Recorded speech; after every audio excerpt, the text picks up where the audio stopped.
aqui de volta com a nossa dose semanal de insolências.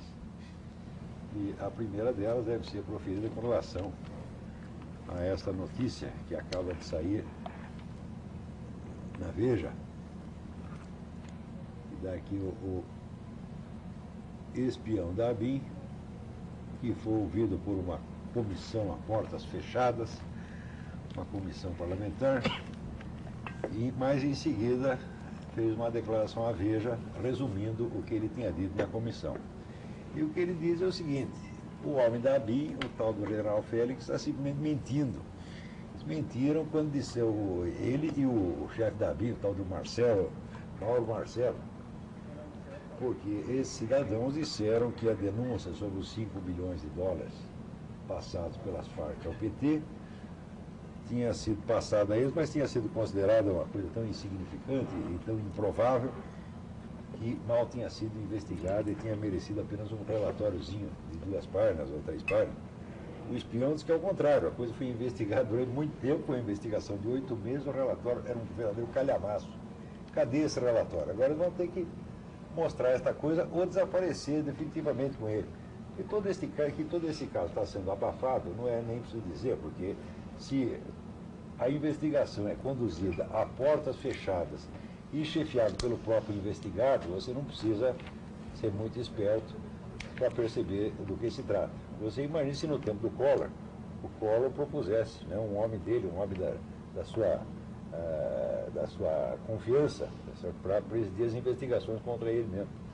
Hoje o pessoal do PT faz isso e a opinião pública já nem liga mais, porque ela já está tão acanalhada, tão avacalhada, já tão prostituída, tão arrasada, que não liga mais para nada. Tá? No Brasil hoje aceita qualquer porcaria. Tá? Nunca o nível moral aqui teve tão baixo, a um ponto que chegou já no indescritível. Tá certo? É a sem vergonha aberta, descarada, cínica e orgulhosa e prepotente, se impondo a todos nós e todo mundo achando, se não bom, ao menos aceitável. Mesmo aqueles que denunciam o estado de coisas tentam sempre preservar a imagem do seu presidente. Quer dizer, o PT não presta, o Zé Dirceu não presta, ninguém presta, mas o Lula é intocável.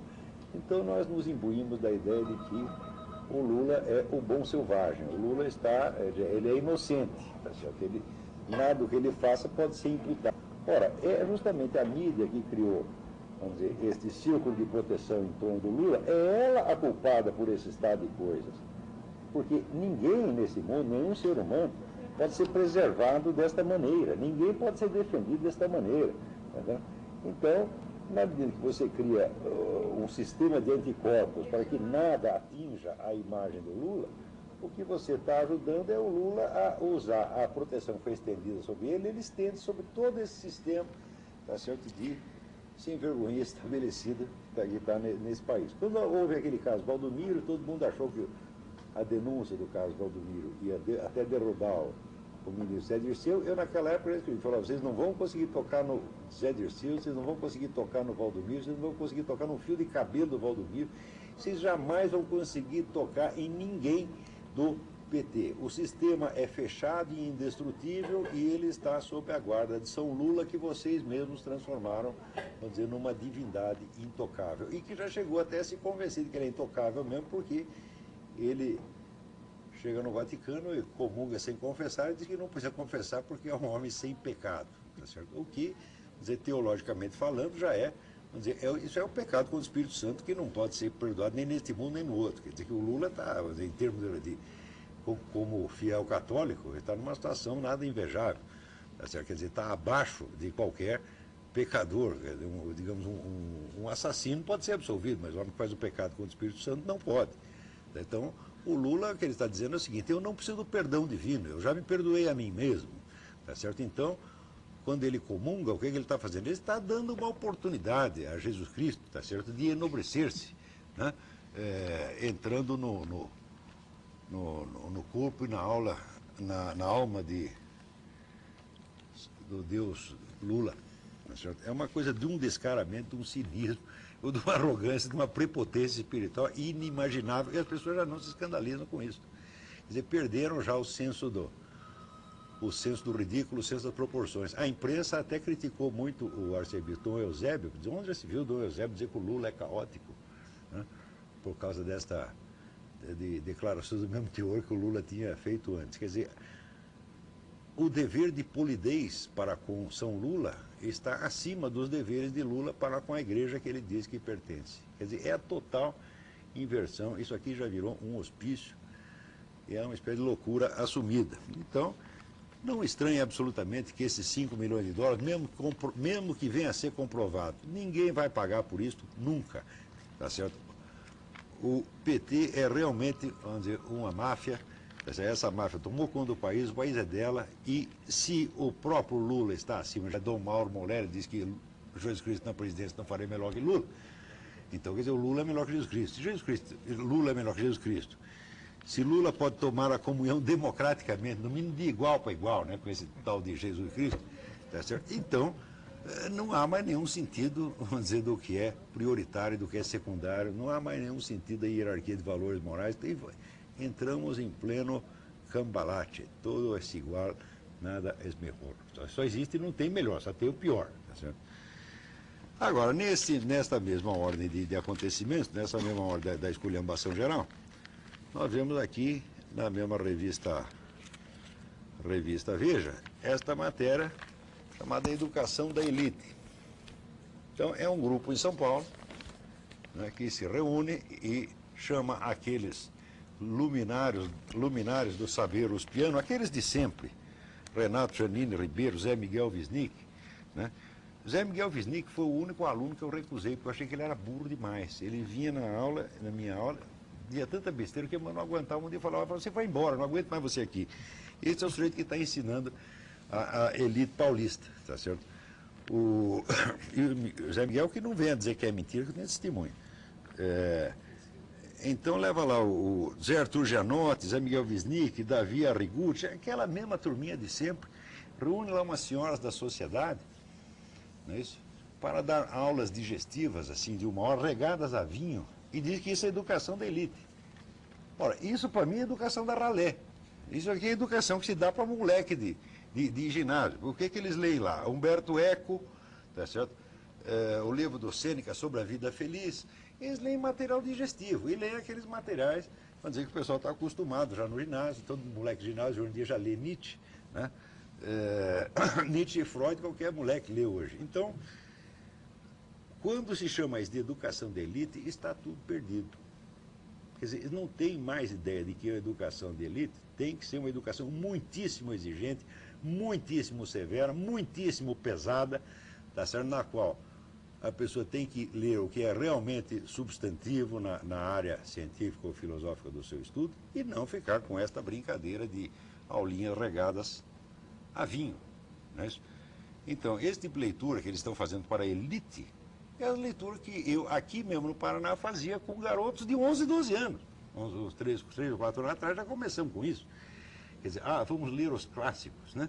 Então, começamos lendo os clássicos com 11, 12 anos.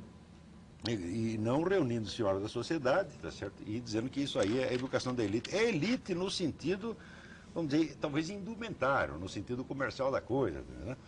Que são pessoas elegantes, né? Se é instituído pessoas elegantes, então pode ser que seja educação de elite, mas isso só denota, vamos dizer, a degradação da palavra elite nesse país.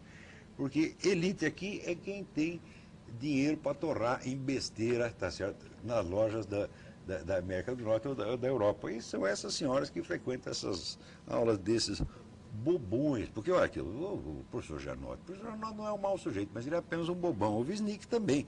Tá certo? E o Renato Janine Ribeiro é aquele sujeito que acha que é feio você proibir o seu cachorro de fazer pipi no sofá, porque isso atenta contra os direitos humanos dos cachorros. E na época eu disse que o Renato Janine Ribeiro era o primeiro discípulo acadêmico do ex-ministro Magre, que dizia que a cachorra dele era um ser humano como qualquer outro. O Renato Janine Ribeiro, que é um filósofo, tá certo? Então ele aderiu filosoficamente a essa doutrina e passou a ensiná-la, tá certo? Nos bancos acadêmicos. Quer dizer, é esse ponto de palhaçada que nós estamos chegando. Mas no Brasil atualmente está tudo palhaçada. Veja aqui. E está aqui o seu Márcio Tomás Bastos, tá certo?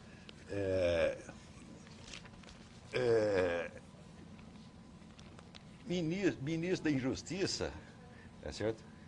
Que está aqui feliz porque o Supremo Tribunal Federal, constituído todinho de amigos dele, aceitou o projeto do Conselho Nacional de Justiça, que é o órgão que vai fiscalizar, tá certo? E manter sob ameaça os juízes do país. Você vai acabar com a independência do judiciário, tá certo? O que para esse cidadão, que foi aquele mesmo que mandou, que tão logo nomeado ministro, mandou arquivar o processo no qual ele mesmo atuava como advogado, para pessoas desse tipo, é muito bom haver esse conselho. É muito bom que os juízes fiquem todos apavorados e sejam controlados externamente. Controlados por quem? Controlados pelo que eles chamam de sociedade civil organizada. Quer dizer, aquele grupo de ONGs financiado pelo exterior, associado ao PT e associado ao próprio Foro de São Paulo. É essa gente agora que vai dizer o que é o certo e o que é o errado. E se o senhor, vamos dizer, for processado uma causa que seja considerada politicamente incorreta, o senhor está liquidado. Não custa lembrar que, pouco tempo atrás, o senhor Fernando Henrique Cardoso e o senhor Cristóvão Buarque, num diálogo que foi publicado primeiro no Globo e depois, só recentemente, na Folha de São Paulo, confessavam que seus dois partidos tinham um acordo, tá certo? De criar vamos dizer, tinha um acordo estratégico e acordo ideológico, que no fim se voltava a dominar completamente esse país, criar aqui um sistema socialista, e que para isso só faltava um último obstáculo, que era dominar o judiciário. Pois aqui, seu Fernando Henrique, está aqui, seu Cristóvão Buarque, vocês não precisam ter mais essa preocupação, está aqui o judiciário amarrado que vocês queriam, para você poder fazer o que quiser, recebe dinheiro da Farc, tá certo? Diminui os leitos de UTI para quem vocês não queiram atender, faz o que quiserem, o judiciário não vai poder fazer mais nada, isso está uma verdadeira maravilha. E está aqui o seu Márcio Tomás Bastos achando muito bom. É muito bom para o senhor, não é isso? Quando o senhor deixar de ser ministro e voltar a ser advogado, vai ser muito bom para os seus clientes, né? Então, o senhor que tenha, para quem tenha dinheiro e tenha amizade com as pessoas certas, isso vai ser muito bom. Na outra página de trás, né, da Folha de São Paulo, está aqui o senhor Antônio Hermílio de Moraes, tá certo? Dizendo que agora nós temos que crescer economicamente. Está aqui no entusiasmo de crescimento e achando tudo divino, maravilhoso, né? Porque a função, né, do empresário ou do homem rico é apenas uma, puxar o saco do governo, tá certo? E isto o senhor Antônio Hermílio faz com muita precisão, tá certo? Ora, quando aparece essa curriola de empresário dizendo que o nosso governo é divino maravilhoso, o que acontece? O povo, se tem alguma suspeita de que o governo é socialista ou comunista, tá certo? Deixa de ter essa suspeita. Diz, olha, está aí, tanto ele não é comunista que os empresários estão aí. É que as pessoas hoje não sabem o que é o comunismo. Imagina ainda o comunismo como se pensava o comunismo na década de 30, que seria um regime de total estatização dos meios de produção. Ora, ninguém na cúpula do movimento comunista, desde a década de 30, pensa mais em fazer isso. Porque, quando saiu o livro do Ludwig von Mises, Socialismo, no qual ele analisava o funcionamento da economia socialista e provava a sua total impossibilidade matemática, esse livro foi muito lido pelos líderes socialistas. Não deixa de ser interessante lembrar que logo depois, quando teve a Segunda Guerra, primeiro Hitler invade a Áustria e o Mises, que era um economista conservador da Áustria, teve que dar no pé, foi para os Estados Unidos e deixou o instituto lá com todos os papéis, saiu correndo, tá certo? Não deu tempo de levar nada, e foi para os Estados Unidos. Logo depois entra na Áustria as tropas soviéticas, e elas também entram no Instituto Mises e descobrem lá a papelada do velho mestre da economia e levam tudo para a União Soviética e entregam para o pessoal do Comitê Central do Partido, os quais mantiveram isso sob segredo durante 30 anos, só eles liam. Então, quem é que mais entendia de economia conservadora, economia do Ludwig von Mises no mundo? O pessoal do Comitê Central do Partido Comunista. Ora, o Mises mostrava ali uma coisa muito simples, se você elimina a economia de mercado, as coisas não têm mais preço, você não tem mais base para saber qual é o preço das coisas. Se não tem o preço, como é que você vai fazer cálculo de preço? Se não pode fazer cálculo de preço, fazer o planejamento da economia. Portanto, não tem economia planejada, portanto, não tem socialismo nenhum. Então, já desde aquela época, os grandes líderes cérebros do movimento comunista perceberam que eles não podiam estrangular totalmente a economia privada, que tinha que resguardar uma parte, tá certo? Uma parte simplificada. Então, o que se inventou nesta época? Se inventou o atual regime chinês, que é um regime que é comunista, socialista, na administração da política, da polícia, do judiciário. O governo tem um controle total sobre tudo, mas resguarda a atividade econômica dos grandes empresários. Então, é o regime comunista, é o regime no qual só existe uma liberdade. Existe a liberdade econômica para aqueles ricos protegidos do governo. Isto é o regime comunista. O regime comunista não é a estatização total dos meios de produção. Ninguém pensa numa bobagem dessa já há muito tempo. Então, o que está se implantando no Brasil é este tipo de regime. Deixa de dizer, o comunismo dos ricos, mas só existe comunismo dos ricos, largue de ser trouxa. Isso no movimento comunista, as pessoas que têm alguma cabeça lá dentro já sabem disso desde a década de 30. Você veja a discussão que houve entre a tese do Mises e as objeções de Eduardo Cardelli, que era o ministro da Economia da Iugoslávia, já nos anos 40. Então, a nova fórmula do comunismo é essa, é o comunismo com vantagem para a curriola empresarial que lhe esteja associado. E gente como o seu Antônio Hermílio está se prestando a isso. E estará se prestando a isso também quem quer que, fingindo fazer oposição ao governo, se associe a este pessoal do PSDB, a tucanalha, tá certo? Porque a tucanalha está intimamente associada a este mesmo processo. Mas vocês nunca esqueçam que o autor e criador do poder do MST foi o senhor Fernando Henrique Cardoso. O MST era uma titica de galinha e com o dinheiro público dado pelo FHC, ele se transformou neste monstro que é hoje. Também foi no governo FHC que se introduz a doutrinação marxista nas escolas. Tá certo? E, então, naquela época eu já percebia que havia uma íntima associação estratégica entre PT e PSDB. Comecei a divulgar aquilo naquele tempo, todo mundo dizia que eu estava louco, que isso aí era teoria da conspiração. Até que agora aparece Fernando Henrique Cardoso e Cristóvão Buarque confessando que é exatamente assim, daquele jeito que eu tinha dito. Porque outro dia eu vi a formação de um instituto, de um think tank, que se diz think tank liberal, né? Subsidiado por altos empresários, e que estava lá, então, toda a tucanalha. Né? Eu digo, agora viraram liberais conservadores, que beleza, né?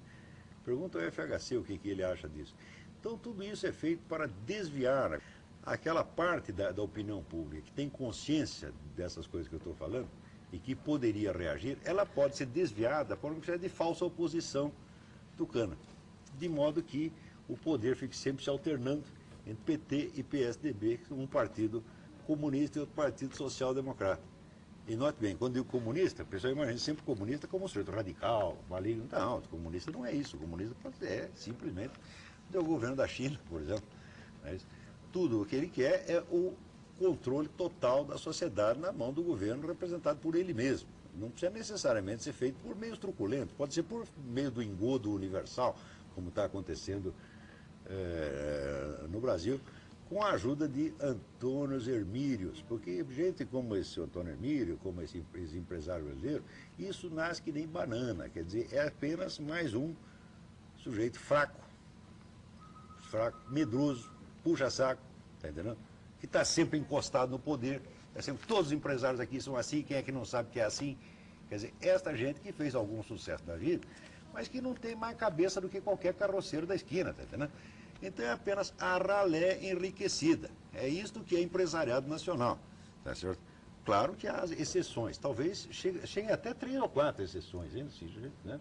Deve ter umas 3 ou 4 pessoas, assim, que sejam um pouco mais corajosas, tenham um pouco mais de senso de honra e que valorizem realmente as liberdades do capitalismo democrático. Os outros não, os outros querem encher dinheiro, mesmo à custa de desgraçar o país, tá entendendo? Esse Antônio Hermílio, por exemplo, ele faria, em vez de ele escrever, mas que não precisamos crescer, eu digo, talvez precisamos crescer, mas não precisamos crescer tanto quanto o preço do cimento. Não é isso? Seria muito interessante, esse Antônio Hermílio, nos explicar, né, qual é a relação entre o preço do cimento que é vendido aqui e o cimento, o preço médio no mercado internacional. Isso sim seria. Por que ele não escreve a esse respeito? né? Mas parece que cimento não é da conta dele. Da conta dele são as glórias nacionais, o PT, né? É a indústria da puxação de saco e assim por diante. Então, tudo isso é uma coisa profundamente nojenta. A gente cada vez menos tem vontade de comentar isso, porque não há realmente mais o que comentar. Diante de certos acontecimentos, né, o máximo que você pode fazer é dizer, olha, sim senhor, talvez vocês tenham razão. Né? Ora, eu me referi há pouco à doutrinação marxista nas escolas e hoje aqui nós temos um convidado que há muito tempo eu queria trazer, que é o Anselmo Heydrich, que é professor de geografia, colaborador do nosso jornal Mídia Sem Máscara, aliás, jornal que está entre os 3 finalistas do Prêmio IBEST. Né? As pessoas podem votar sem problema que ainda nenhum, pode votar, quem quiser votar, vote. Quem quiser votar contra também vote. Tá certo? Então temos aqui o Anselmo logo no... Creio que um ano atrás, nós mesmo, teve uma discussão através do Mídia Sem Máscara com o Mino Carta, que é o homem da Carta Capital, que é um dos sujeitos mais empombados e vaidosos do universo, que ele acha que é um gênio assombroso, tá entendendo? E que é um cretino, tá entendendo? Um homem pseudo-culto, bobão, e que se meteu a passar pito no nosso Anselmo a respeito de geografia, e o Anselmo deu-lhe um baile, mostrando que o velho Mino não entendia nada disso, como ele não entende de coisa nenhuma, exceto, né, o seu embelezamento social e pessoal. Essa é a grande especialidade do Mino Carta. Então, eu vou deixar vocês aqui com o nosso entrevistado, que tem muita coisa interessante a contar sobre a doutrinação marxista através do ensino de geografia. É isso mesmo, seu telespectador. Se eu tenho um garoto na escola secundária, está lá estudando geografia, saiba que 99% do que se ensina como geografia hoje é apenas desinformação comunista. Quer dizer, os caras conseguem usar geografia, mas eles usam tudo, usam até entomologia. Você pensa que está estudando mosquito? Não. Eles inventam um jeito de botar a doutrinação comunista até lá, um negócio absolutamente obsessivo, psicótico, eles só pensam nisso. Quer dizer, não tem aquele negócio o sujeito que foi fazer teste de Rorschach, cada mancha, o médico mostrava e dizia, o que é isso? Mulher pelada. Ele falou outra mancha, o que é isso? Mulher pelada. Né? Daí o médico disse, pô, meu amigo, você está com uma obsessão. Disse, não, ao contrário, você é que só fica mostrando figurinha pornográfica. E esse pessoal comunista também é isso, eles só pensam nisso 24 horas por dia, rapaz. Né? Quer dizer, você pega a sessão de moda, eles são um desfile de moda, eles inventam um jeito de botar lá o negócio de Che Guevara. Okay? São absolutamente loucos. E essa gente, os seus filhos estão na mão desta gente. Isso é que se chama hoje educadores. Então vou passar aqui vocês de volta aí para a Marisa e para o Munir e o nosso entrevistado, o Anselmo Heydrich. Muito obrigado.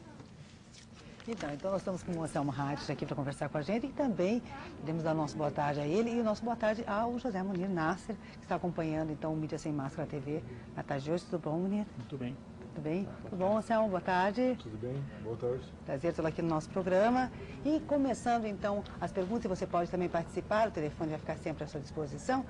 Nós gostaríamos de saber, Anselmo, como se deu a evolução da geografia e o seu reflexo no Brasil. Bem, é mais ou menos o seguinte, né? A geografia já é uma coisa que existe desde a época dos gregos, só que a partir do século XIX começaram a se formar cátedras de geografia na Alemanha.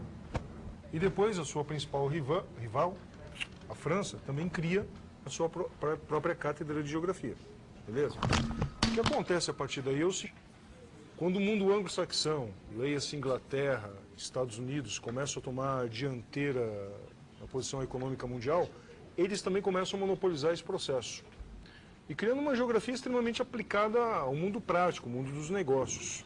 Isso também se reflete, por exemplo, na própria academia militar. Só um pouquinho.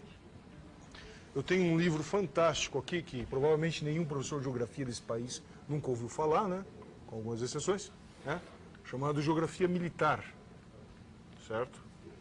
Quer dizer, em outros países, geografia tem um aspecto de utilidade. Serve para alguma coisa. Não que aqui não se faça isso. Evidentemente que se faça alguma coisa mais prática. Só que nas escolas predomina simplesmente uma massificação ideológica. Depois a gente vai comentar alguns exemplos claros disso. Todo mundo pensa que é ciência, certo? Bom, hoje em dia o que mais tem é dogma científico, né? Ciência é uma coisa que foi, uma palavra, um termo que foi extremamente prostituído no nosso vocabulário, certo? Mas voltando à questão da evolução da geografia, no próprio Estados Unidos, contra a cultura, nos 60, etc., um pouquinho antes disso, já começava a influência marxista. Mas isso se sedimentou, e principalmente com algumas pessoas, geógrafos famosos, alguns caras até importantes, mas que depois deram uma degringolada geral, indo para esse campo aí, como David Harvey, e depois no Brasil, Milton Santos, certo? Eles simplesmente tentaram enfiar conceito de luta de classes dentro da geografia, que até certo ponto tem sentido. Agora, meu amigo, quando tu vem falar em dialética, conceito não marxista, mas aplicado por Marx, ao modo dele, equivocado, diga-se de passagem. Mas quando tenta aplicar isso na antropologia, na sociologia, na ciência política, até vai lá. Mas na geografia, onde tem objetos físicos, montanha, objetos físicos, evidentemente, montanha, rio, lago, planície, planalto, e dizer que tem dialética aí, eles inventam uma coisa chamada dialética socioespacial. Nossa, que é isso? O que os caras fumaram antes, certo? O que eles beberam, certo? Então, tem uma manipulação, uma inversão de fatos e uma criação de teorias que pouco dizem tem a ver com a realidade. Por exemplo, o Mino Carta aí, que é um dos caras que mais influencia professor de geografia, porque tem professor de geografia que diz, não, eu não leio, caros amigos, é demais para minha cabeça. Mas a carta capital, o cara bota lá foto de mulher seminua, ou vestida com roupa da moda, bota uns carros importados, não é tão radical. Só que a mensagem que o cara está passando ali é em grande parte desinformação, certo? Aí, por exemplo, veio essa revista e diz ali, o MST invade propriedade da Aracruz, no sul da Bahia. Quando o MST faz isso, ele dizendo mais ou menos assim, ele está se perguntando se as exportações de eucalipto ou de madeira são úteis e necessárias ao país. Aí o cara vira algumas páginas, está lá. Exportação do Brasil no governo Lula cresce, isso é ótimo. É um total contrassenso entre uma matéria e outra. Exportação é boa ou é ruim? Ou só porque uma outra empresa tem ligação com multinacional passa a ser ruim? Meu amigo, cara pálido, que negócio é esse? Explica direito, qual é a tua posição? Por que uma propriedade, porque a multinacional tem que ser invadida, e as outras produções, porque são dirigidas pelo governo federal atual, é boa? Certo? Então, contraditório. E esse tipo de coisa dominou a geografia. O professor de geografia hoje não. Antes lesse Marx e lesse liberais como Mises para ter noção das coisas. Mas não, os caras leem Eduardo Galeano, as veias abertas da América Latina, que não tem precisão nos dados nenhuma, certo? Que é um monte de panfleto acumulado ali numa brochura e diz que é livro, certo? Eles leem Caros Amigos, certo? Que, por exemplo, é patrocinada pela Petrobras. Agora, ninguém diz que o programa do gasoduto Brasil-Bolívia tinha sido feito desde o governo Geisel, e até hoje a gente está comprando gás aí de botijão, coisa de país subdesenvolvido, GLP. Quem é que ganha com isso? Pensa um pouquinho. Quem é que mais patrocina todo mundo nesse país? O patrimônio nacional?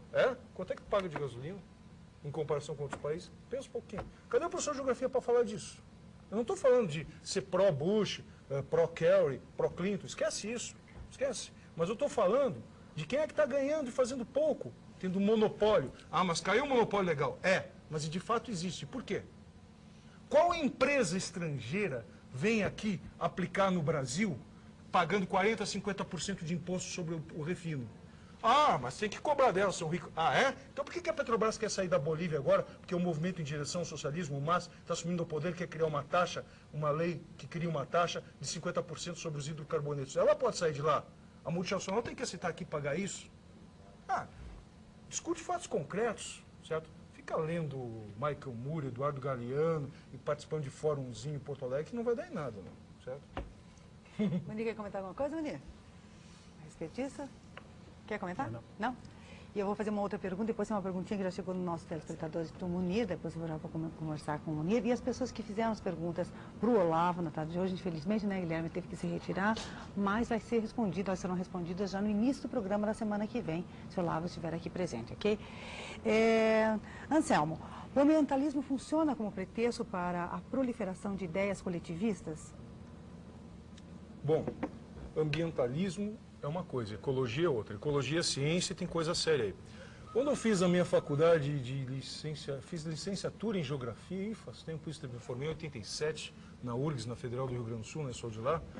Aí, uma das primeiras disciplinas que eu fiz de ecologia, introdução à ecologia, o professor mostrou um gráfico mostrando capacidade de certos ecossistemas se adaptarem e se superarem em relação, dentro de uma teoria do sistema, certos inputs humanos, né? Certas ações humanas. Então que a natureza não é esse corpo amorfo que de repente faz uma coisinha, o bicho treme e desmonta. Eu não estou dizendo também que pode fazer uma bomba atômica, colocar dentro da selva amazônica com um tempo lá de contagem para explodir, nada vai acontecer. Claro que existem limites. Agora, tem que entender o seguinte, né? Há uma série de mitos ambientalistas, que é de gente que muitas vezes nunca leu um livro de geografia, ou de ecologia, ou de biologia, e está falando aí como se fosse autoridade no assunto.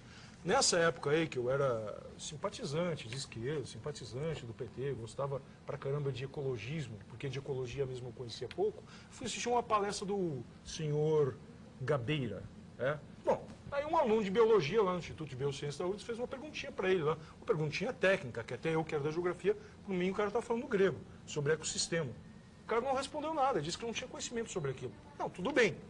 Ele pode ser um cara interessado em temas ambientais, como nós aqui, a princípio, podemos ser preocupados com o meio ambiente, qualidade de vida. Até aí tudo bem. Só que, por exemplo, o cara vai dar uma palestra sobre determinado assunto, o aluno pergunta para ele e ele não sabe responder. Tudo bem, ele está interessado em aprender. Só que me diga uma coisa, o que o senhor Gabeira já fez de projeto ecologicamente sustentável para a Amazônia, por exemplo? Simplesmente dizer que o desmatamento tem que acabar, também sou a favor. Que não tenha desmatamento, ou que tenha um tipo de corte de madeira, correto. Mas tá vendo isso aqui, ó? Madeira. Aqui tem madeira. No estúdio aqui está cheio de madeira. Olha na sua casa, telespectador, quanta madeira tem. Nós precisamos de madeira. Então vamos acabar com a Amazônia? Claro que não. Então vamos plantar madeira. Aí chegou o ambientalista e diz, não, mas o eucalipto faz mal. Então vamos usar alguma madeira que não seja tão danosa para o meio ambiente. Mas alguma interferência tem que ter. Senão nós caímos no risco de ser hipocrisia. Ou que nem muito ambientalista faz, só um pouquinho aqui, tem um livrinho aqui. Esse livro aqui, ó. O ecoimperialismo, certo? De um ex-militante de ONG, inclusive trabalhou com Greenpeace, chamado Paul Dries, certo? Só que também, geógrafo nacional, nunca ouviu falar. Mas o livrinho do Michael Moore ele tem na estante, né? Então esse livro aqui, o cara mostra como é que os grupos ambientalistas atuam na África e ajudam a propagar a fome na África. Os caras são contra transgênico. Tem um monte de cientista, certo? Europeu, americano, que quer introduzir os transgênicos na África para aumentar a produção. Inclusive evitando certas pragas, sem ter que usar o agrotóxico, sem ter que usar o pesticida, que também ajuda a matar humanos e o ecossistema. Mas não, o transgênico faz mal, é comida Frankenstein. Cadê a prova? Bom, então os americanos estão tudo morrendo, porque já faz 20 anos que eles estão comendo isso. Só que tem um detalhezinho, se o mundo está tão... se o meio ambiente está acabando, como é que a nossa expectativa de vida está aumentando cada vez mais? Mas e o resto dos ecossistemas? Então, leiam, por favor, esse livro é obrigatório. De um ex-militante do Greenpeace também, assim como esse aqui também atuou em ONGs. Não exatamente no Greenpeace, mas em várias ONGs. E esse que eu vou falar atuou no Greenpeace. O chamado Bjorn Lomborg, né? O ambientalista cético. Um calhamaço, 600 páginas, cheio de dados, mostrando que em alguns aspectos realmente o mundo não melhorou muito, mas em outros aspectos piorou, mas não tudo isso que dizem. Né? Ele mostra, por exemplo, a qualidade do ar em Londres, mostrando que é melhor do que no século XIX, devido às novas técnicas. Olha, não é a volta às cavernas, não é a volta ao paleolítico que vai melhorar o meio ambiente mundial, não. Inclusive, eu queria que o Olavo estivesse aqui para ouvir isso. O professor Renato Giannini Ribeiro fala de direitos animais. Pois bem, eu adoro animais, tenho 4 cães. Né? Ele deveria ter uma conversinha com o Jeremia, que é o meu pointer alemão, que é um cão que tem pleno senso de hierarquia, e eu não treinei isso nele, porque eu sou incompetente para isso. O bicho já veio de fábrica, assim. Porque os alemães, quando criaram essa raça, eles selecionaram animais com características que respeitavam a hierarquia. Então, ele educa os outros cães. Então, essa história de não deixar o cão fazer pipi, não reprimir ele, deixar ele fazer pipi no sofá, é ridícula. Porque isso é antinatural. Os animais têm hierarquia. Pegar um pitbull que esses malucos aí treinam prainha e botar no meio de um ambiente natural, ele morre. Porque os lobos, sabendo que o animal não respeita a hierarquia e que vai causar dano para a sua comunidade, matam ele. Então, a natureza não é esse mundo idílico com um leãozinho abraçado em ovelhinha e todo mundo pastando junto que os ambientalistas pensam, não. Tem competição, tem regulação, tem hierarquia e tem que ter defesa. Tá? E o Munir quer comentar alguma coisa? Tá, muito bem. Então, dentro daquela perspectiva de estar aqui todo domingo, dando aos nossos telespectadores uma visão de um economista liberal, eu queria, sobre esse assunto, dizer o seguinte, que esse é um assunto extremamente interessante, o assunto do ambientalismo, porque é nele que nós percebemos todos os problemas e possibilidades do debate sobre o bem-estar da população. Afinal de contas, a economia é uma ciência que trata da solução dos problemas materiais da vida, concretos, reais, do mundo contemporâneo. Do mundo sempre existiu, sempre foi assim. Então, uma das coisas mais interessantes sobre esse assunto é que, na perspectiva contemporânea, que está mais ou menos enviesada por esse negócio de substituir as divindades religiosas pela natureza, há uma visão de que a natureza é uma espécie de entidade idílica e perfeita que é atrapalhada e perseguida pelos seres humanos, que são, por suas vezes, uns monstros, né? Então, se você tiver um dia tempo de assistir a sessão da tarde na televisão, você vai ver que uma vez por semana, tem lá um filme que tem lá uns guris lá que tentam salvar uma floresta, no que eles são ajudados por algum urso, por algum lobo, sempre é um engenheiro florestal, o bandido, sempre é o maior de todos os males, é uma espécie de engenheiro florestal, um sujeito que quer botar lá um condomínio, um negócio assim. Então, eu acho que o que ele está dizendo é muito importante, porque ele está dizendo o seguinte, que a natureza, ela não é uma entidade apenas benéfica. Veja, não é um pequeno, mas um terremoto no fundo do mar gera 260 mil mortos na Ásia. Como terremotos como esse, já houve vários deles, houve outros maremotos, tsunamis, como queiram chamar. A natureza não é uma coisa benéfica na sua totalidade, ela é uma entidade de agressão e de compaixão. Ela tem coisas boas e coisas ruins. Então é preciso que se saiba que não há nenhum outro maior criminoso ambiental do que a própria natureza. Se você for fazer um recenseamento das espécies que existem no planeta, 90 e poucos % das espécies que já existiram foram destruídas pela própria natureza. Toda vez que há uma grande destruição de qualquer natureza, qualquer tipo, seja vulcânica, seja por um meteoro, por um objeto, né, que colide contra a Terra, ou seja, por terremotos, seja o que for, uma parte enorme da vida do planeta desaparece automaticamente. Então é preciso, em primeiro lugar, perder esse romantismo, que é um romantismo gerado pela tendência que nós temos hoje em dia, já que nós não estamos mais preocupados em divinizar alguém, uma entidade superior como Deus, então nós transferimos a nossa religiosidade para a natureza, ou seja, nós transformamos a natureza numa espécie de divindade.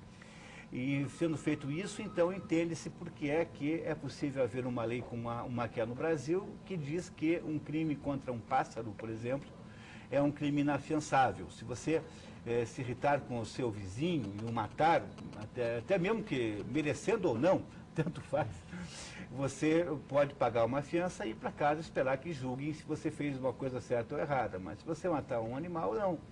Então, esta santificação da natureza é uma das características modernas do mundo contemporâneo, que, perdendo completamente a ideia de apreço e de devoção a Deus, transferiu a sua religiosidade para a própria terra, para a própria esfera onde nós vivemos. E o primeiro erro que se comete é o erro de dizer que a natureza é uma entidade benéfica e nós somos maléficos. Quer dizer, esse é o princípio que não se sustenta de modo nenhum e que é o primeiro raciocínio que a gente tem que tirar para poder entender alguma coisa sobre o que está acontecendo. João Ferreira, do Centro, dá um parabéns ao programa, que está falando sobre a realidade do Brasil. Obrigada, João. O César, do Alto da Glória, pergunta para o Anselmo se é verdadeiro que a notícia que circula que nos Estados Unidos os livros de geografia mostram um mapa da América do Sul sem Amazônia? Não é verdade. Não é verdade, isso aí está provado há muito tempo, inclusive a SBPC, Sociedade Brasileira para o Progresso da Ciência, olha o que se faz no nome da ciência, né? Virou um verdadeiro prostíbulo isso. Divulgou uma nota. Aí o Estadão, que é um jornal que eu acho razoável para bom, ele publicou isso, depois percebeu o erro, porque foi desmascarado o jogo, e saiu uma pequena nota se desculpando. A SBPC não. Os nossos cientistas não, né? com perdão aos cientistas, porque eu sei que não dá para generalizar, mas aqueles que dirigem a SBPC não redigiram nota de desculpa. E tem um site brasileiro, deixa eu ver se eu me lembro, www, evidentemente, ponto, 4cantos.com/lendas. www.quatrocantos.com/lendas. Se não me engano é isso. Então clica lá no A de Amazônia, ou B de Brasil Dividido, ou F de FINRAF, que é uma sigla, está lá tudo explicadinho. Em primeiro lugar, o autor do suposto livro, que apresenta uma página na internet, não existe. Existe um paleontólogo, um outro especialista em dinossauros, mas não existe esse, parece que é David Norman. Em segundo lugar, a página dele está cheio de erros de inglês que são típicos de alguém que fala português que está tentando fazer uma adaptation, como se diz. Então, por exemplo, em vez de dizer esteja certo disso, be sure, o cara inventou um verbo, be certain. Está cheio desses erros nessa página que circula. Tem várias coisas e tem uma coisa interessante ali, porque isso aí saiu mais ou menos na época que esse sim, o presidente falecido da França, que já vai tarde, chamado François Mitterrand, falou que um organismo internacional tinha que administrar a Amazônia brasileira devido à incompetência do Brasil em apagar os fogos em Guarani em 1998. Uma palavrinha sobre isso. Na verdade, esses fogos em 1998 foram consequência da seca prolongada de 97 ocasionada por El Niño. Beleza, certo? Só que daí o jornalista lá viu na foto do satélite o tamanho da fumaça, que era o tamanho da Bélgica. E realmente é uma coisa descomunal, um incêndio num país que queima uma Bélgica inteira. Só que se é verdade o ditado que diz onde a fumaça há fogo, não é necessariamente verdadeiro que o tamanho da fumaça corresponde ao tamanho do fogo, porque a fumaça se espalha. E o tamanho do incêndio foi enorme, queimou uma área do tamanho do município de São Paulo. Mas veja bem o que ocasionou isso. Não foi o agronegócio, não foi o latifúndio, maldição dos Che Guevaras e Fidel Castro, que sempre acusou isso, embora Fidel Castro seja um grande proprietário, né? Na verdade, o que causou isso foi a agricultura primitiva de Coivar, aprendida com os índios. E daí? O bom selvagem causou um mega incêndio. E eu não estou culpando eles, pelo amor de Deus. Grande parte das manchas de cerrado que tem no sul do Pará foram ocasionadas por agricultura indígena. Eu tenho uma matéria da Folha de São Paulo que mostra o relato de um geólogo da Embrapa lançando essa teoria com bastante lógica. Eu vou comentar ela no próximo artigo do Mídia Sem Máscara, que é sobre questão indígena, certo? E eu não estou falando que o cara que pratica agricultura primitiva é culpado ou um mau sujeito por causa disso. Eu estou mostrando que justamente esses mitos ambientalistas, que a natureza não pode ser tocada e não se transforma, são muito imaginativos. Só por obséquio, eu tenho um outro livrinho aqui que também provavelmente nunca nenhum geógrafo vai se interessar muito em ler, né? Desafiando a mitologia ambientalista, né? E esse livro aqui, ele tem um capítulo muito interessante, que ele mostra que grande parte das pradarias americanas, lá onde tem os bisões, etc., foi resultado da queima que os indígenas, os Apaches, os Sioux, os Cheyennes, etc. e tal, fizeram para criar pasto, para plantar pasto e criar bisão. Queimaram as suas florestas temperadas. Então, quando a gente vê, nossa, que bonito o ambiente natural, eu não estou falando que nós temos que sair para queimando nada. Inclusive, eu acho irracional criar gado na Amazônia, porque a biotecnologia lá é fantástica, certo? Então não vamos sair fazendo o que os índios fizeram no passado. Mas a maneira deles sobreviver foi fazendo isso. Inclusive, se eles fossem vegetarianos, como muitos ambientalistas hoje tentam ser, provavelmente a nossa espécie não estava viva hoje por falta de proteína, certo? Então, matar sim animais, mas sem tortura. Para conseguir alimento é algo nobre. Então tá aí. E o professor Hélio do Centro, essa pergunta é para o Olavo. Ele diz assim, o México ganha do Brasil em renda per capita anual. O Banco Mundial considera o Brasil o primeiro colocado em desigualdade social do mundo. Por favor, comentar. E parabéns pelo programa e obrigada, professor Hélio. Bom, o Brasil tem uma renda per capita mediana. O Brasil é um país mediano. O México nos venceu nos últimos anos, porque nós estamos desde 80 e alguma coisa, um pouco mais de 20 anos, naquele efeito roda gigante, que eu já expliquei aqui no programa, que é uma imagem do professor Paulo Rabelo de Castro. A economia brasileira funciona como se fosse uma enorme roda gigante, você está em cima ou embaixo, mas rigorosamente você está sempre no mesmo lugar. Então, como o Brasil está há 20 anos no mesmo lugar, em altos e baixos, digamos assim, alternando ciclos de alta com baixa conjuntura, então o Brasil perdeu. Hoje nós somos o 12º PIB do mundo, já fomos o 8º, o 7º. Hoje somos o 12º ano, porque o câmbio nos favoreceu, porque no ano passado éramos o 14º, facilmente se o câmbio se desvaloriza, viramos 14º de novo. Então o Brasil tem perdido as suas posições relativas porque o Brasil não funciona economicamente. Não funciona por uma série de razões que nós já debatemos aqui, podemos ao longo do programa falar delas. Então, de fato, há um problema nisso. Nós não estamos enriquecendo, mesmo esse festejado crescimento de alguma coisa como 5% em 2004, é um crescimento muito pequeno, porque ele somado ao de 2003, dá uma média de 2 e pouco, que é menos do que o crescimento da população brasileira. Ou seja, nos últimos 2 anos, os brasileiros estão rigorosamente no mesmo lugar. Além disso, ele foi menor do que a média de crescimento da América Latina. A Argentina, por exemplo, cresceu 8 alguma coisa, quase 9% ano passado. Então, o problema central é que a nossa fórmula de economia é uma fórmula que não vai nos enriquecer. E não sou eu que estou dizendo isso, como se eu fosse aqui um profeta do Apocalipse, mas são os números que nos contam isso. Agora, é preciso tomar muito cuidado com esse assunto chamado desigualdade social, porque, em primeiro lugar, saiba, o senhor que está nos perguntando isso, que é difícil de medir o que seja a igualdade social. E é difícil de medir por uma razão muito simples, porque as pessoas são, por natureza, profundamente desiguais. E isso faz parte da natureza humana. As pessoas nascem circunstancialmente igual, todas elas nascem do mesmo modo, aproximadamente do mesmo modo.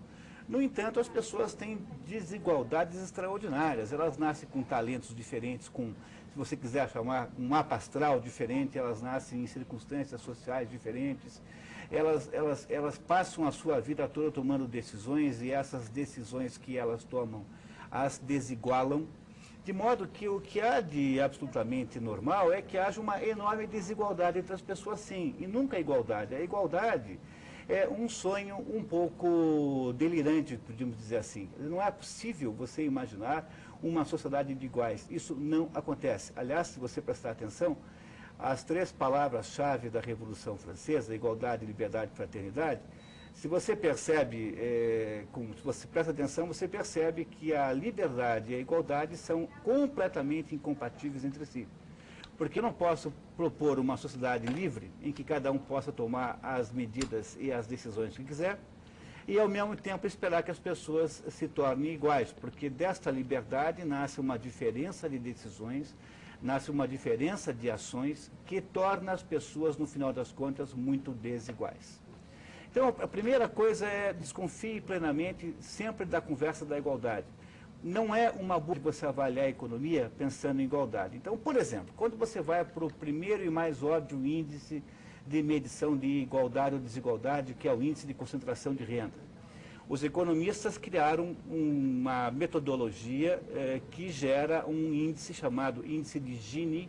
Gini escreve G-I-N-I, que vai de 0 a 1, que conta para você quanto é a distribuição de renda de uma certa sociedade. Por exemplo, um índice de Gini igual a 0 significaria o seguinte, que todas as pessoas, sem exceção, ou seja, 100% do universo, ganhariam a mesma coisa. No extremo oposto, você teria um índice de Gini igual a 1. Neste caso, uma pessoa ganharia toda a renda e as outras ganhariam 0. Essas são as 2 possibilidades extremas do índice. É claro que nenhuma das duas existindo, existem 0 alguma coisa no meio. Então, quando alguém divulga o índice de Gini, divulga 0 alguma coisa. Ora, o índice de Gini apenas diz para você qual é a diferença entre aqueles que ganham mais daqueles que ganham menos. Não diz para você que essa situação que ele está revelando é a melhor. Deixa eu ver se eu explico melhor isso, para que não fique dúvidas.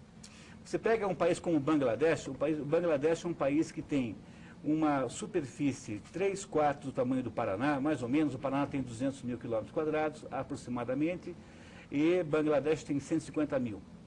O Bangladesh, no entanto, tem 130 milhões de habitantes, enquanto o Paraná tem alguma coisa perto de 10 milhões. Então, lá existem 13 vezes mais pessoas morando em 3/4 do nosso território. O país é o delta de um grande rio, de modo que no país não há elevações. E como é um delta de um rio, associado ao regime das monções, o país sofre enchentes desastrosas regularmente, quer dizer, todos os anos garantidamente. De modo que em Bangladesh, há uma das populações mais pobres do mundo. No entanto, o índice de Gini de Bangladesh é melhor do que o nosso. Quer dizer, em Bangladesh, as pessoas ganham mais parecidamente umas com as outras. Há uma ligação maior entre os níveis de renda. No Brasil, as disparidades de renda são maiores. Significa que no Brasil a concentração de renda é maior do que em Bangladesh. No entanto, ninguém mesmo, o senhor não vai querer, nem eu, nem a Marisa, nem o senhor, ninguém vai querer morar em Bangladesh do que no Brasil. Por quê? Porque o fato de que a renda lá é melhor distribuída não significa nada, porque você que está me ouvindo preferiria morar no lugar onde houvesse uma grande disparidade de renda, mas a sua renda fosse 1.000, do que eu só morar num lugar onde todo mundo ganha 100. Quer dizer, é melhor ganhar 1.000 do que ganhar 100. Então, a hipótese de se levar em consideração o índice de concentração de renda simplesmente para medir sucesso da sociedade é completamente inútil e ingênuo. Nunca faça isso. Então, todos os anos, os repórteres e os jornalistas ficam na situação mais problemática e do maior impasse da sua existência, porque eles recebem do IBGE uma informação de que o índice de Gini piorou, ou seja, aumentou a concentração de renda, e, ao mesmo tempo, os índices sociais estão melhores, julgados os índices sociais por critérios como longevidade, como quantidade de tempo que a pessoa passa na escola, etc, etc. E os jornalistas não sabem explicar como é possível uma coisa dessa. Por que é possível uma coisa dessa? Porque o índice de concentração de renda não significa absolutamente nada tomado em si próprio. Então, ele não serve para julgar um país. Então, é preciso tomar muito cuidado, porque quando sai um índice como de concentração de renda, rapidamente, as pessoas que estão interessadas em produzir uma visão negativa da situação que tem ali naquele momento vão dizer que ele é revelador de um sem número de desastres e desgraças. E é esse o problema central. Não adianta analisar nada pelo índice de distribuição de renda, porque ele não tem nenhum valor em si próprio. É preciso olhar para um conjunto de coisas e não apenas para esse índice. Portanto, afirmar que o Brasil é um dos campeões de desigualdade social é um pouco discutível. Certamente o Brasil não é um país com grande igualdade social, seguramente. No entanto, não se pode afirmar do outro lado, assim, com essa peremptoriedade, porque, por outro lado, também é verdade que nós tenhamos uma situação melhor do que aparenta. Agora, o que é importante você entender é que não se pode nunca imaginar que vai haver alguma igualdade total, porque isso não é possível, porque a humanidade é feita de pessoas diferentes. Então, quando um economista liberal vem aqui falar com vocês, ele quer dizer isso. Olha, faz parte da nossa estrutura humana que haja diferenças entre as pessoas. Imaginar que o mundo possa ser um mundo de igualdade absoluta é um plano que o governo faz, porque o plano diz para você assim, tá vendo? Tem desigualdade. Então, eu falei o seguinte, vou pegar o dinheiro de todo mundo que tem o dinheiro que eu possa pegar para acabar com a desigualdade.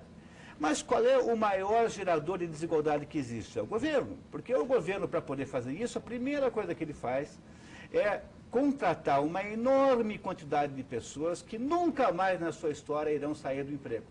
Isso não é uma desigualdade? Quer dizer, aqueles que estão pagando imposto podem perder o seu emprego. E eles estão sujeitos à realidade da vida econômica. No entanto, aqueles que são contratados por concurso no órgão público passam a funcionar como uma espécie de casta intocável e eles não podem nunca mais ser mexidos em nenhuma hipótese. Isso não é criar a maior desigualdade do mundo? É criar uma casta de gente escrava que sustenta a gente que em nenhuma hipótese poderá perder o emprego, que faz parte da lógica do sistema que eles sejam permanentemente sustentados pelos outros. Então, não dá para resolver o problema da desigualdade 100%. Pode resolver um pouquinho, mas 100% você não resolve.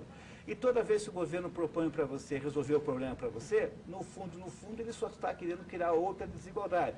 Só que essa desigualdade é a desigualdade que favorecerá as suas custas.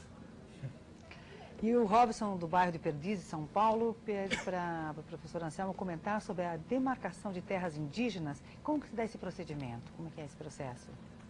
Bom, primeiro eu quero puxar um gancho com a palavra do colega, que o governo Lula, no aspecto da distribuição de renda, foi muito bem sucedido. Primeiro ano do governo Lula, houve uma redução geral da renda total da população. Então, desse ponto de vista, houve uma maior igualdade. Quer dizer, do ponto de vista de quem defendia a igualdade da sociedade, o governo Lula não está errado. Só que de que forma, né?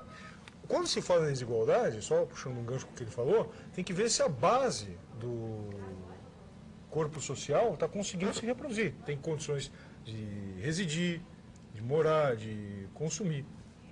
Agora, uma desigualdade é produtiva. Né? Veja o caso da União Soviética com os Estados Unidos. O único setor que a União Soviética tinha capacidade de competir com os Estados Unidos era o setor bélico, porque competia com ele. O resto que ela dirigia ali dentro, como é que um país que lançou o primeiro satélite no espaço conseguia produzir um automóvel no máximo como Lada?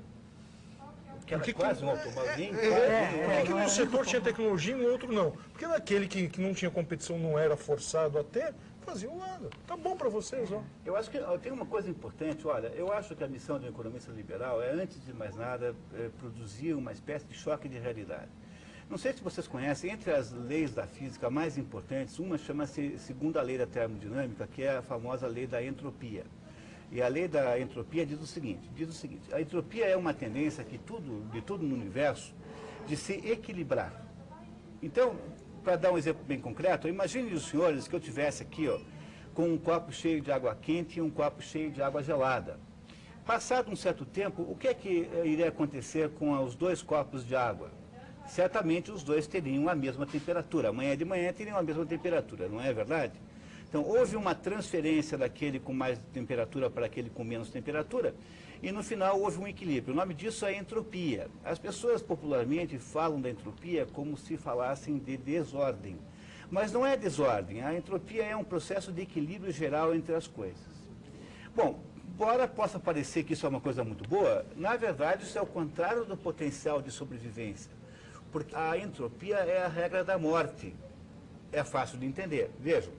Por que na Terra existe vida? Porque nós estamos muito perto de um astro chamado Sol, que tem uma temperatura radiativa, né, muito mais alta do que nós.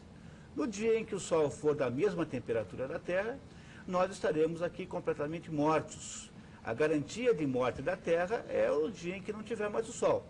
Do mesmo modo, há quem propõe a teoria de que o futuro do universo, uma das futuros possíveis universos, chama-se morte térmica. É quando todos os astros, todos os seres estelares estiverem frios, todos com a mesma temperatura. Nesse momento, nenhuma possibilidade de vida haverá. Veja, para você poder ter uma usina hidroelétrica, é preciso que você tenha uma altura diferenciada entre o início da queda da água e a turbina. Para que você possa ter transmissão de energia elétrica, é preciso que haja uma diferença de potencial entre a fonte emissora da energia elétrica e a fonte receptora. Resumindo a ópera, não é possível haver vida humana num contexto de equilíbrio, muito pelo contrário. É necessário que haja um desequilíbrio para que seja possível gerar energia, gerar trabalho e para que os seres humanos possam existir. Portanto, a ideia de igualitarismo absoluto, que é a ideia socialista, ela é, sobretudo, uma abordagem suicida. Você não consegue viabilizar uma sociedade humana gerando uma situação artificial de igualdade entre os indivíduos, porque esta igualdade não é rigorosamente possível. Ela não é nem possível e tampouco desejável. Então, na verdade, a conversa de igualdade é uma conversa absolutamente ideológica e de natureza política. Quando um político quer botar a mão no seu bolso, ele vem dizer que alguém está mais desigual do que os outros. No fundo, ele só quer aumentar a sua própria desigualdade. Ele não está interessado em resolver problema nenhum verdadeiramente, ele apenas está usando um pretexto que viabiliza e que legitima o ato de expropriação do imposto da sociedade. Certo. Você quer comentar mais alguma coisa? Aquela pergunta Aquela pergunta de São Paulo? É do porque Robson. eu acabei não respondendo. Pois é, e tem várias perguntas chegando aqui sobre esse problema indígena. Então vamos começar com essa aqui, Pode ser, sobre eu acho ótima a questão. demarcação de terras indígenas. Pois é, Robson, né? É o Robson de Perdizes, São Paulo. Robson, eu não vou ser picareta aqui como muitos professores e dizer que entendo desse assunto. Eu não sei como é que é o processo inteiro de demarcação das terras. Mas eu sei algumas informações. Pelo que eu já andei lendo, começa com o trabalho dos sertanistas, que tomam o primeiro contato com um território indígena e procuram ver ele. A questão é a seguinte, ó, alguma coisa que pode contribuir para a tua dúvida, embora a pergunta diretamente eu não tenha condições de responder, vou ser sincero. Mas os índios brasileiros, eles representam cerca de 5% da população total do país, talvez um pouquinho menos. E a sua taxa de natalidade está crescendo. O caso específico da mortalidade aguda que tem é no Mato Grosso e bem localizado. Isso é um problema local, não estou dizendo que é irrelevante, só que não é uma coisa para os índios inteiros no Brasil, que aliás melhoraram o padrão de vida de anos para cá. Então, 5% da população brasileira tem quantos por cento da terra do Brasil? 12%. É o maior latifúndio do planeta. Ah, então eu sou a favor de tirar toda a terra deles. Não, calma. A questão é a seguinte, tem índios, populações indígenas, que têm uma propriedade mais ou menos adequada ao tamanho da sua população e ao seu modo de vida. Agora, a questão dos Yanomamis na fronteira é complicada, porque é fronteira. E justamente por ser terra indígena, se limita à colocação de base de território fronteiriço ali. Aí as Farc entram, garimpeiro entra, mata índio, porque não tem defesa. Ah, mas se colocar lá, leva a aculturação dele. Outro detalhe ideológico, porque a aculturação é troca de culturas. Tem que perguntar em primeiro lugar para o índio se ele quer essa aculturação. A gente pergunta... Ah, mas a gente ouve falar que não quer. É? Aonde? Na Casa dos Amigos, tu leu isso? Não, é verdade isso. Porque olha os Caiapó.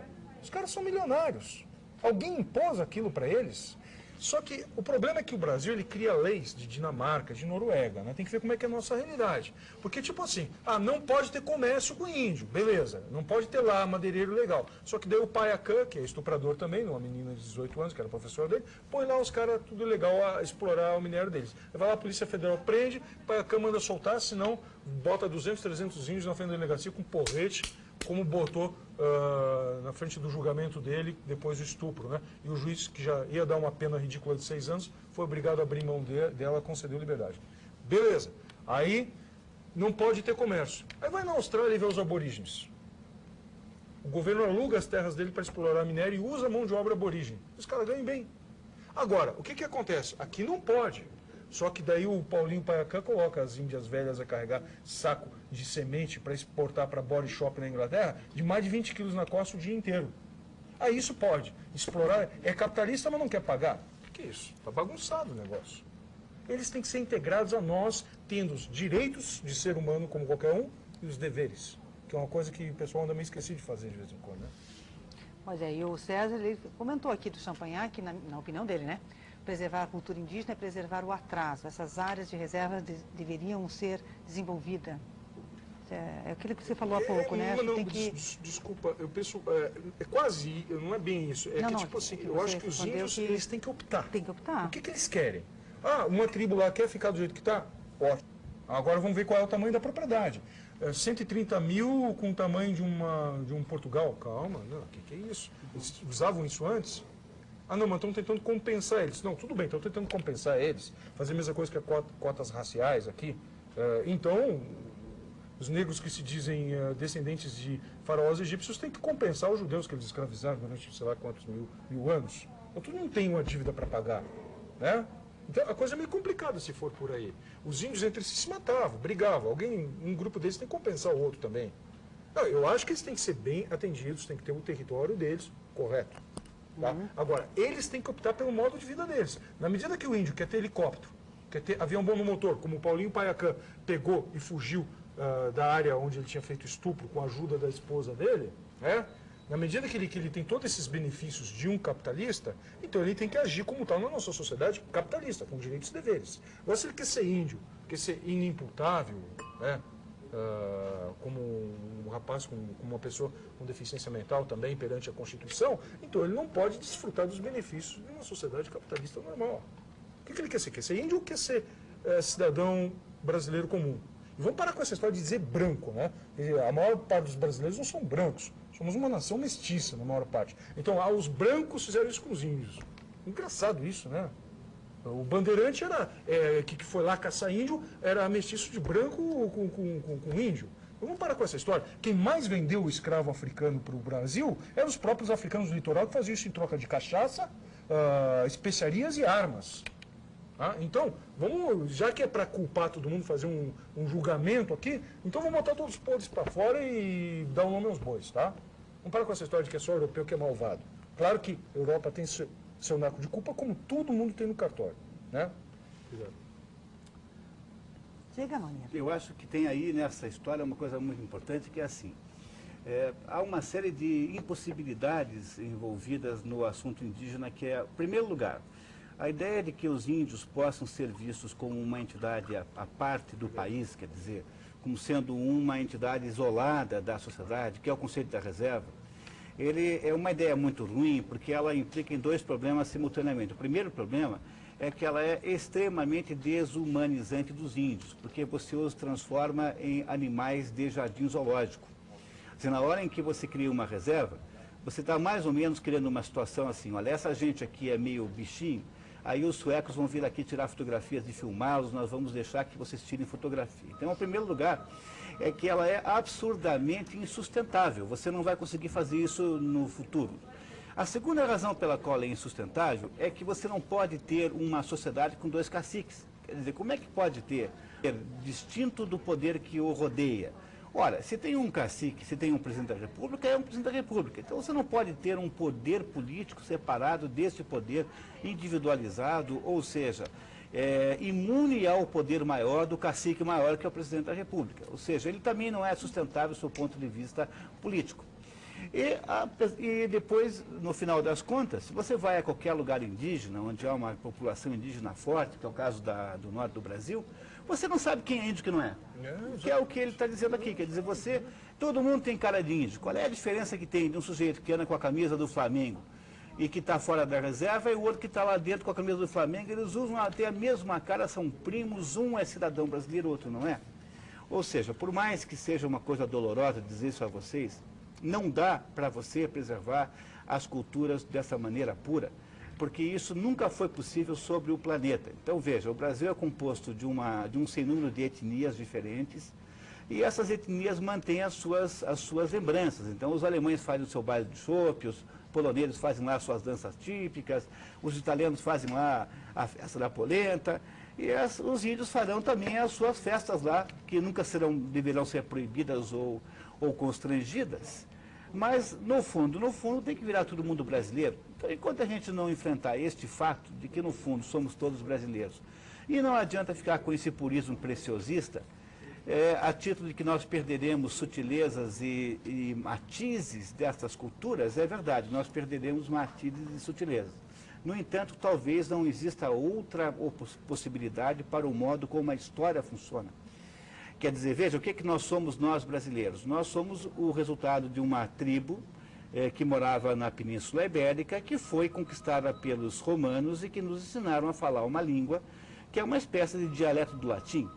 Quer dizer, nós somos o resultado de um processo de conquista globalizante, pode-se até dizer assim. Não há outro modo de fazer, não há como preservar estas culturas individualizadas num contexto das viabilizações do mundo moderno, não dá para fazer. Então, é preciso que o assunto do índio fosse tratado com muito mais pragmatismo, com muito mais responsabilidade. Transformá-los em animais de jardim zoológico, que é o que se quer fazer com esse processo de reserva, é uma espécie de maldade profunda com uma cara humana. Então, nós temos que deixar de fazer essas maldades com uma cara humana. Índio não é animal de jardim zoológico. Índio é um sujeito que tem que ter identidade, tem que ir para a escola, tem que torcer para o time X, para o time Y, tem que virar brasileiro de todo jeito. Não tem saída fora disso. Qualquer fórmula que seja essa é uma fórmula má, porque você vai produzir uma discriminação negativa contra essas pessoas, pensando que lhes faz um bem. Tá. Posso discordar 1% do que tu disse para concordar com 99%? Sou totalmente a favor da globalização econômica, certo? Claro, sendo via de mão dupla. Redução de tarifas, basicamente. Tá? Eu gosto muito de música e tem muita coisa de vários tipos. Daí eu comprei lá uma coleção de CD, quando o dólar estava barato, eu gastei muito dinheiro com isso, né? Hoje já está mais difícil. Mas daí eu comprei lá uma coleção de CD de música étnica. E tem coisa assim que eu adoro e tem coisa que é difícil para eu ouvir, e não quer dizer que eu vou ter que aprender a gostar, mas eu ouço lá mais o caráter antropológico para entender e conhecer. Aí tinha um disco lá que eu comprei de música do Marrocos. E eu comecei a ler aquilo ali, que tem um cartezinho explicando a origem da música, e dizia uma coisa muito interessante. esse tipo de música está morrendo. Eu comecei a ler e pensei que o cara ia falar da globalização. Sabe o que estava matando esse tipo de música no Marrocos? Fundamentalismo religioso. Por quê? Não pode ter dança com nenhum grau de erotismo. Então aquele tipo de música que é para dançar, não pode mais, proíbe. Mas aquela sociedade já era islâmica, mas não fundamentalista ou totalitarista, no sentido de que a cultura religiosa na cultura toda. Tipo assim, aqui no Brasil a gente tem a cultura religiosa, Sim. nós temos cultura de festa que não está necessariamente ligada à religião. Então, por exemplo, a globalização econômica, ela pegou isso aqui, levou lá para um selo de Nova York que fez o disco, manufaturou no Canadá e eu no Brasil comprei. Se não fosse essa globalização, eu não queria saber disso aqui. Outra coisa, quer ver, bem antes da globalização dos anos 90 mais forte, Bossa Nova. Quando surgiu, os críticos nacionalistas diziam isso aqui não é música brasileira, isso é americanismo. Por quê? Porque tem jazz. Hoje em dia, lá fora, quem é que gosta de Brasil, certamente fala em Bossa Nova, que é uma coisa que eles admiram. E é resultado de jazz com samba. E é bom. Ah, mas tem dedinho americano, não gosto dos Estados Unidos, então não gosto de Bossa Nova. É ideológico. Agora, se o cara pensar assim, o cara não vai gostar de blues, que é uma coisa maravilhosa. Que é música afro misturada com elementos country. E resultou, entendeu? Então a globalização, troca de culturas, resulta em coisas novas. E isso é a dinâmica da cultura. Se a gente vai ser purista, vamos bater coquinho, vamos fazer música de índio. Eu já comprei música de disco de música de índio, é isso mesmo. Não estou avacalhando, não. Não estou sendo preconceituoso, não. É isso mesmo, vamos bater tamborzinho e sem querer ser preconceituoso. O bom é quando as culturas trocam, há uma cruza de informação. Me empolguei. Então vamos continuar aqui. Imagina. Me empolguei. Olha, a Soraya do Bacaxiri é pedagoga. Agora vamos falar você agora como professor, hein? Acho que o ensino de geografia é muito deficiente na quinta, oitava série, que não é o teu caso, você é professor de cursinho, é isso? Mas eu já trabalhei com sexta série e oitava.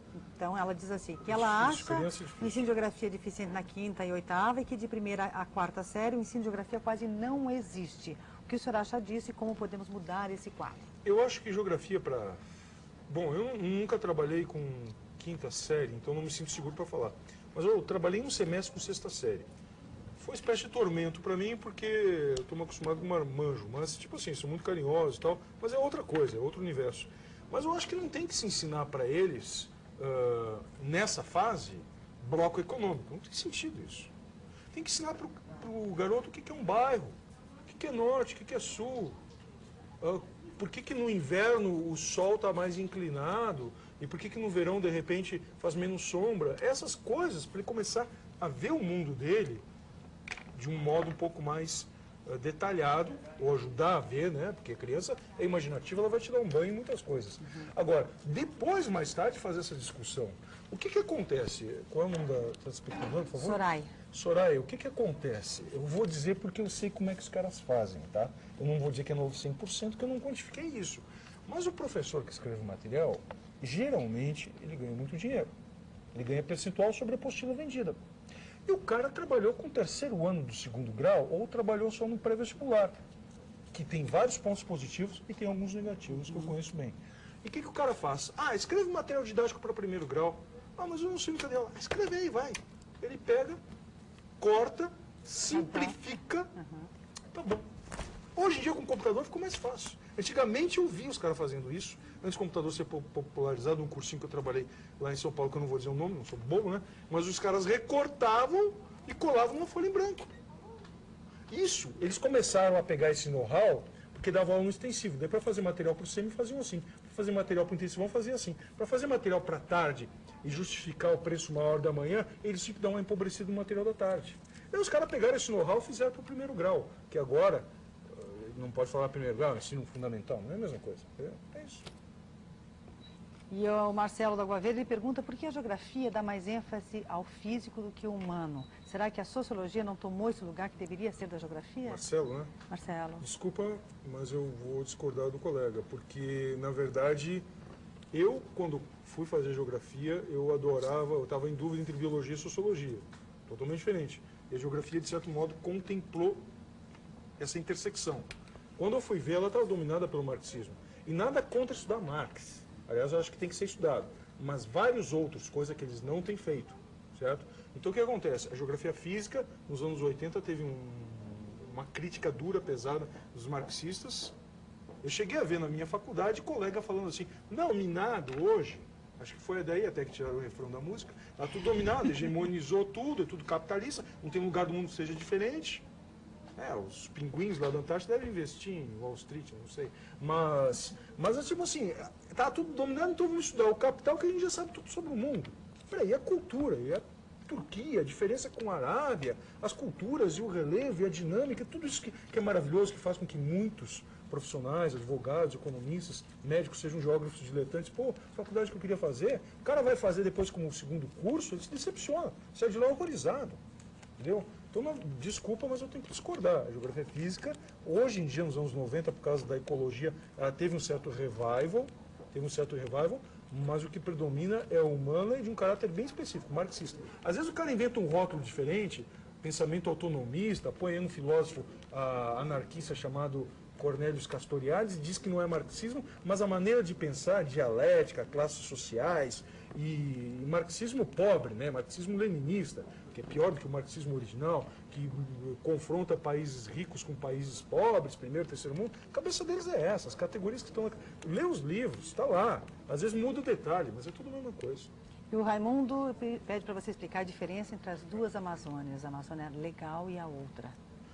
A Amazônia Legal é uma criação, é uma definição dada pela Sudana, Superintendência de Desenvolvimento da Amazônia, que seria, por exemplo, uma área definida como sendo Amazônia, enquanto que, na verdade, o ecossistema amazônico não é um ecossistema, é um bioma, ou seja, uma fusão de ecossistemas, de sistemas ecológicos que se autossustentam e que vai para além do próprio Brasil, pega praticamente, no mínimo, um quarto da América do Sul.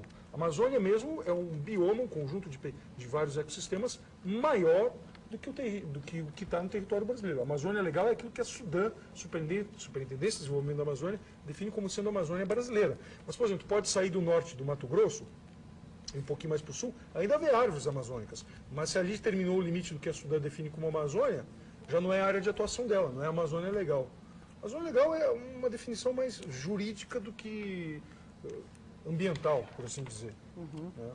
Agora eu tenho uma aqui que é para vocês dois. José Carlos da Mercedes pergunta, só quero ver se eu entendi aqui essa pergunta. A quem interessa a globalização? O pobre está cada vez mais pobre.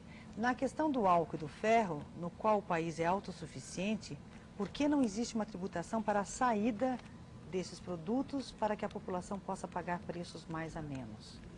Deu para entender? Então, cada vez mais pobre. Vamos lá. Olha, então, são várias coisas, né, numa mesma pergunta. A primeira informação importante que você deve receber é o seguinte: não é verdade que os pobres estejam cada vez mais... essa sempre foi o principal bordão de todos os profetas do Apocalipse. Então, você pega a história dos profetas sinistros, como Malthus, depois do Malthus houve o Clube de Roma, depois houve o Paul Ehrlich, depois do Paul Ehrlich teve agora recentemente o Instituto Zeri. Todos os grandes profetas do Apocalipse apareceram com essa ideia de que o aumento da população iria aumentar a pobreza no mundo. E isso não é verdade. Olha, o planeta tem 7 bilhões de seres humanos, quando em 60 e alguma coisa, 70, o Clube de Roma, que reunia os mais importantes pensadores do mundo, jurava que não poderia ter nunca mais do que 4 bilhões. Por que nós temos quase 7? É porque o ser humano é especialista em resolver problemas econômicos. Então, os seres humanos encontram soluções. A globalização, ela não gera pobreza. O que a globalização faz? Ela é redistribuir as forças econômicas do mundo. Porque pensa bem aqui no nosso Brasil aqui.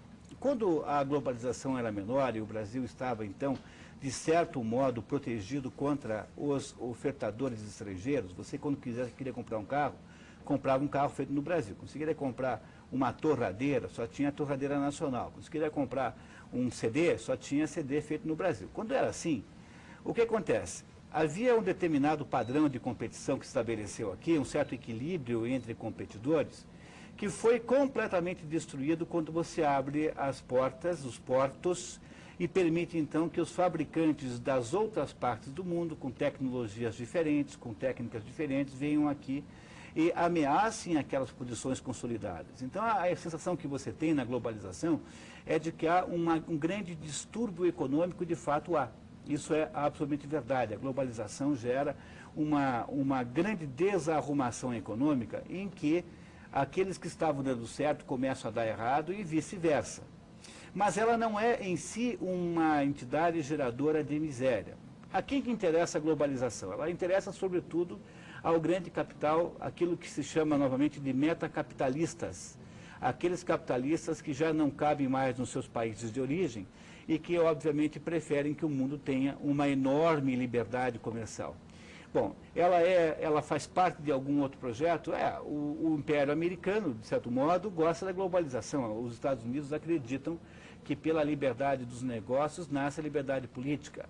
Então ela é apoiada por uma série de forças muito grandes, mas ela não é necessariamente um mal. Ela tem coisas boas e tem coisas ruins. A coisa melhor da globalização é o fato de que ela baniu a inflação do mundo. Não há mais inflação no mundo, no Brasil também não há, porque por mais que você queira aumentar os preços, a concorrência entre ofertadores é tão grande que ela destrói qualquer potencial, qualquer possibilidade de aumentar preços. A globalização melhorou a vida econômica dos indivíduos. Agora, ela é tumultuada e gera, no primeiro momento, um grande problema de sobrevivência de indivíduos. Nós precisaríamos de muito mais tempo para falar sobre isso, né? E estamos mais ou menos terminando, né? Nós temos 3 minutinhos ainda. 3 minutos. Eu não sei, você quer falar alguma coisa sobre isso? Eu tenho um comentário que eu acho muito interessante sobre essa questão do empobrecimento da população. Na época que o presidente dos Estados Unidos era o Clinton, teve um crítico do sistema deles, muito feroz, igualmente desprezível, um cara chamado Noam Chomsky, que disse que os Estados Unidos estão ficando cada vez mais pobre com a globalização. Inclusive esse cara é um dos caras, sujeitinho é isso, Noam Chomsky, é um dos indivíduos mais citados nas provas de geografia quando fala de globalização. Para vocês verem como é que está o vestibular. Mas ele falou que os Estados Unidos estavam empobrecendo com a globalização. Aí um economista lá disse assim, 50 anos atrás, a classe média americana, isso mais ou menos por 1990, 50 anos atrás, a classe média americana, 80% deles não tinham automóveis, não tinham telefones, mas tinham casa popular e tinham água em poço, porque tinha uma grande parte da população que morava na zona rural. Hoje em dia, não, era 50%, desculpa, é que eu não estou lembrando as estatísticas. Metade da classe média não tinha esses benefícios. Hoje em dia, 80% dos pobres têm casa alugada, tem telefone, que é um bem básico, tem carro e tem emprego ou seguro-desemprego. Então, se tu chegasse para uma pessoa, isso é muito interessante, ele falou, e perguntasse para ela se ela queria uma máquina do tempo, chegasse no passado, perguntasse, tu quer ir para o futuro e ter carro, ter casa, ter telefone, televisão, que tu não tem hoje? Ah, quero sim, vou na hora. Só que lá, dentro da estrutura social, tu vai ser considerado um dos mais pobres. A pessoa, opa, então não quero. Por que isso? Porque é um dado psicológico. Nós sempre nos comparamos com os outros, não com nós mesmos, não como a gente evoluiu. Então a gente não vê que no supermercado, 10, 20 anos atrás, tinha muito menos variedade no mercado e que hoje em dia tem menos dinheiro para comprar porque tem muito mais coisa. Agora pensa na cesta básica, que o feijão. Claro, hoje em dia eu não tenho dinheiro para comprar o carro do ano toda hora que eu quero, óbvio que não. Mas para aquilo que meus pais compravam, eu estou muito melhor. E isso, pensa bem, a sociedade brasileira está 40% com sobrepeso. Né? Por isso é importante ter o fome zero. Claro, né? Imagina, não ficar todo mundo mais satisfeito. E aí está vivendo cada vez mais, a expectativa de vida está aumentando. Aí a média, sim, mas a média pega a maioria, né? O problema é que o pessoal de geografia não gosta de fazer conta, né? Então eles não dão muita atenção para a aula de estatística. Porque para fazer média, eles dizem, média, só que é a maioria, né? Marcelo, você vai ter que voltar aqui. Não falamos sobre vestibular, não falamos sobre ensino, não deu tempo, não deu tempo. Você vai ter que voltar. Muito legal mesmo. Trouxe mais livro aqui para fazer propaganda.